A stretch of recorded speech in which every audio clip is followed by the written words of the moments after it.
Hey everybody, it's Linnea for Erin Lee Creative, and there is a new coffee kit in town. Now I'm going to show you a quick peek at the things that come in the kit.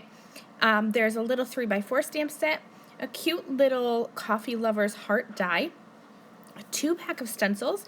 These coffee rings are just super cute, and then this fun little coffee cup with like coffee spilling out the top. Then you're going to get a large 6x8 stamp set, and I don't have the coordinating dies, but you're also going to get a little die set that's going to cut out that heart sentiment as well as the little tiny coffee cup.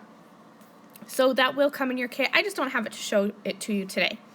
I'm going to use that large 6x8 stamp set, and actually I am going to use that little coffee cup stamped image to create a repeat stamped background, and I'm going to do a little bit of heat embossing and heat emboss resist ink blending. It's a lot to say. So I used my anti-static powder tool over my card background, and then I'm just using Versamark ink, and I'm using clear embossing powder just because that was what was within reach. I used that for another project, and so I had it on my desk. But you could use white, you could use gold if you wanted, any color heat embossing that you wanted to do. I'm going to do ink blending over the top. So I wanted to have white little coffee cup images. So since my background is white, it's fine to use clear because it's just going to trap that white cardstock color underneath. So white or clear would work in this case. I kept stamping all over that background, and then I heat set that powder, and now I'm going to do my ink blending. I'm using Distress Oxide inks simply because they blend easily and I have them on my desk, so that was what I reached for. I'm using a blender brush, but again, use whatever you have. If you want to do this technique with watercolors, you absolutely can. You can use a lot of different color mediums for this technique. So I started with picked raspberry. I'm coming in now with carved pumpkin.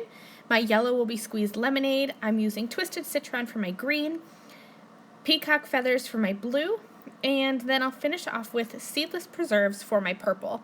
And I am just overlapping my blending so that I have a good blend, and then when I'm done, you can kind of see there's color sitting on top of that embossing powder.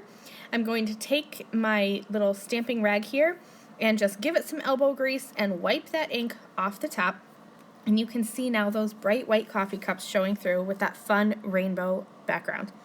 Now I love to do repeat stamped backgrounds, and I love to add a little bit of ink spatter on top. I just think it kind of brings the whole background together.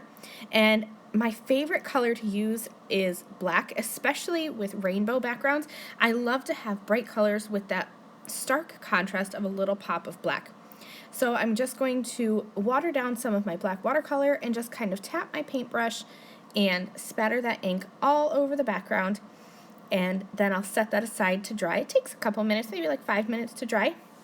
I stamped a sentiment from that large stamp set in the coffee kit, and then I added a scattering of gems on the background, and that finishes this simple card. Thank you for watching. As always, I will have the Erin Lee Creative products that I used listed and linked in my video description, so you can head over to the Erin Lee Creative shop and pick up this coffee kit for yourself. I'll see you soon. Bye. Thank you again very much for watching this video. If you liked this video and you'd like to see more from me, please hit that subscribe button that is on the screen now. And here are a few other videos that I thought you might enjoy.